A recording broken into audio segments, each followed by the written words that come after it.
I have pictures inside this house of the black room where they do different acts, sexual acts in.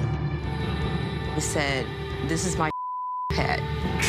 I trained her. She's gonna teach you how to be with me." Do you like teenage girls? When you say teenage, how old are we talking? That's a scene from a recent BBC documentary exploring the many sexual abuse allegations against R. Kelly over the years, including against, as you heard there, some underage girls. Nothing has ever been proven in court, but more allegations keep coming, and the walls do seem to be closing in. Today, streaming giant Spotify announced it will stop promoting Kelly's music in official playlists or as a recommendation by its algorithms, though they're not removing it completely. Spotify made the decision after a request from the growing #MuteRKelly campaign, which has joined forces with Me Too and Time's Up. They want the music industry to stop supporting an accused sexual abuser. Now, while some may applaud this new move by Spotify, others are waiting to see if it has any effect before offering praise. We asked our Stephanie Skandaris to look into the new policy and what people are saying about it. You are Kelly! This is what you'll find outside R. Kelly concerts now, a chorus of calls to mute him. R. Kelly, you got to go! They're growing. Today, they can claim a partial victory. Spotify explains its decision to stop promoting R. Kelly like this.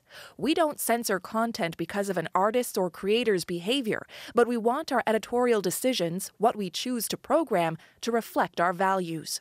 Part of me wants to commend them, but part of me is also like, what is the actual intent here? If this anti-violence educator wonders how much of this decision is just optics. With the Time's Up movement, with the Mute R. Kelly, with Ava DuVernay, with really notable people saying this is not okay, you know, we see a surgence of people with power, such as Spotify organizations, saying, well, what does it look like for us to stay silent on these issues, right? She wonders how far Spotify will go. Because we know that there's so many other artists who are misogynistic, who have like their lyrics in themselves may incite hate speech or violence against women, against trans people. Like Spotify would not have any artists, to be quite candid, if they actually followed through with that policy.